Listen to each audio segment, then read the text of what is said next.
one more step, and I'll have isolated the virus of the common cold, laryngitis hackibus.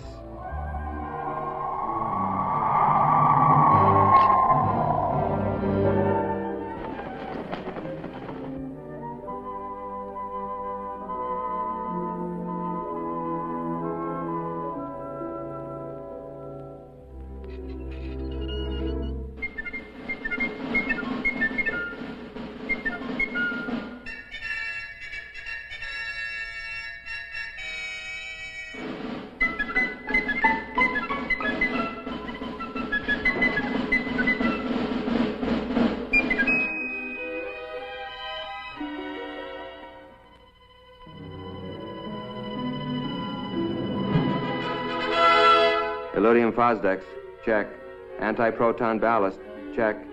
Prepare afterburners for blast-off.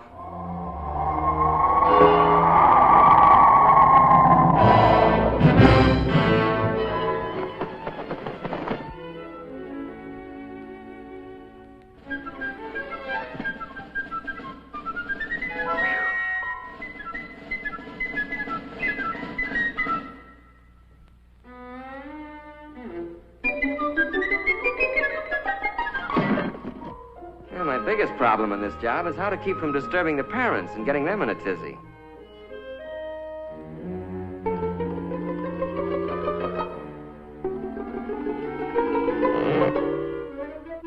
Rock-a-bye doggy in the treetop, when the wind blows, the cradle will rock.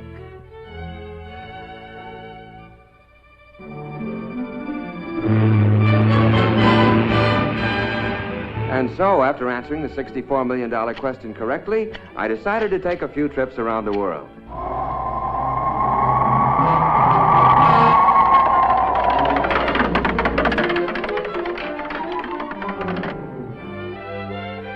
About time we threw a little light on the subject.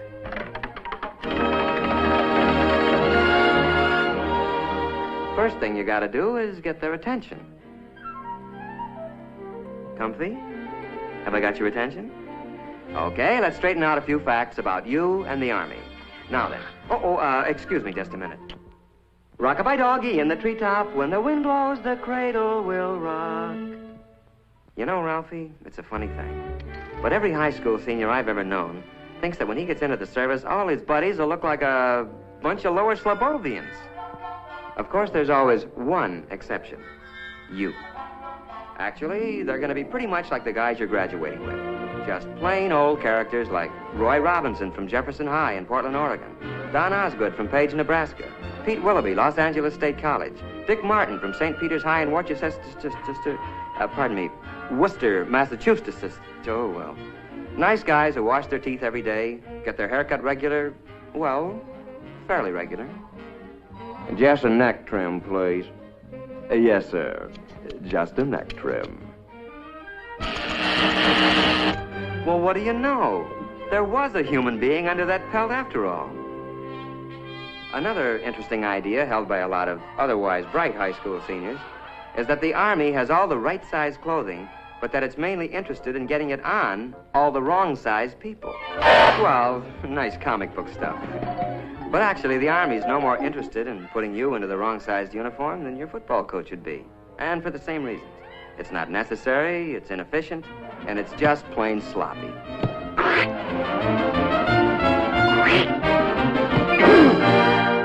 In other words, you'd be pretty useless to yourself or the team. You know, according to some comic strip artists, our friend here, is the kind of non-com you find in the Army. The way they tell it, basic training's supposed to be nothing but KP, obstacle courses, and being chewed out by a bunch of sadistic sergeants. Hey, hold up! Arms! Hoop! Arms! Arms! Arms! Hold up! Arms! Arms! As a matter of fact, the Army's not about to use inefficient comic strip non-coms or officers any more than it would use outdated or inefficient weapons.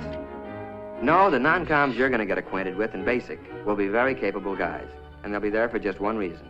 To help you. You'll get to know men like Paratrooper Sergeant Mike Culhane, Master Sergeant Johnny Broderick from Okinawa in Korea, Corporal Tommy Webster, a high school senior when you were a junior, Sergeant Rod McCullum. He carries the Congressional Medal of Honor. Look, as long as we're on the subject, let's take a look at basic training and find out what it's really going to be like.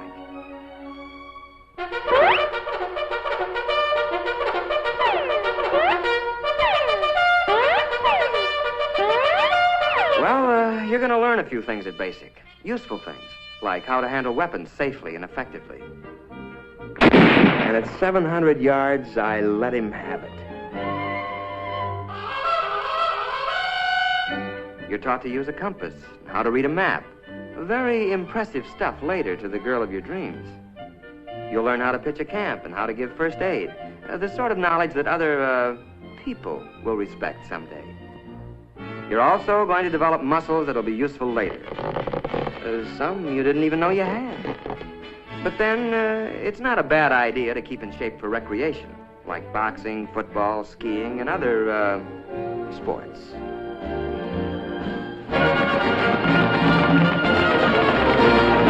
You're going to learn to snap a salute to all officers. Now, where'd that custom come from?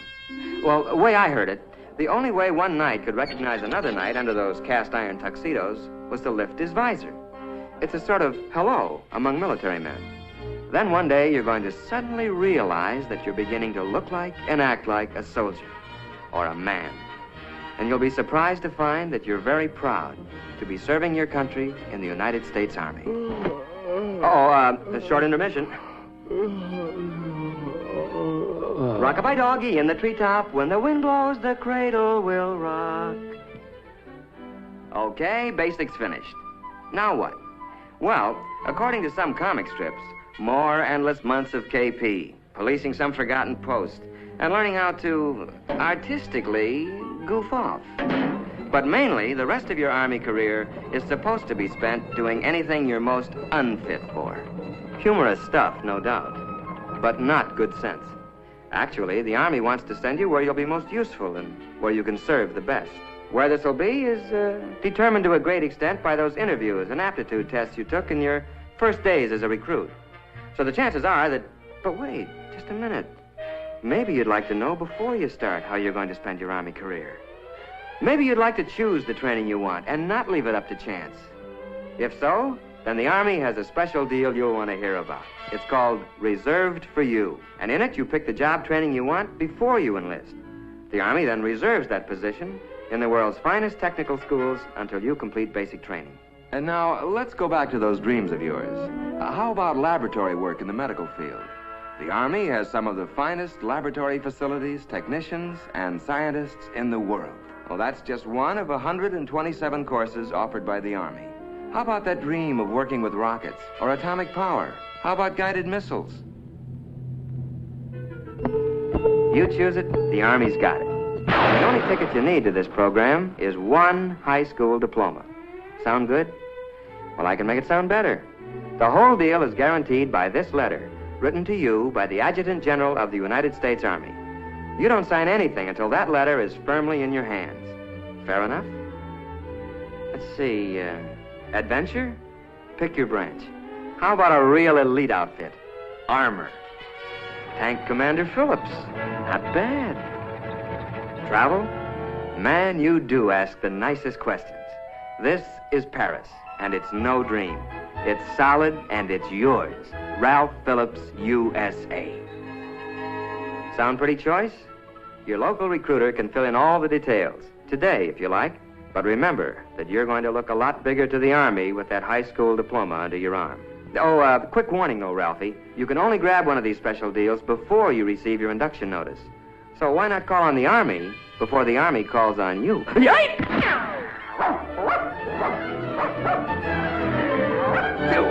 What's the matter with you? You gone nuts or something?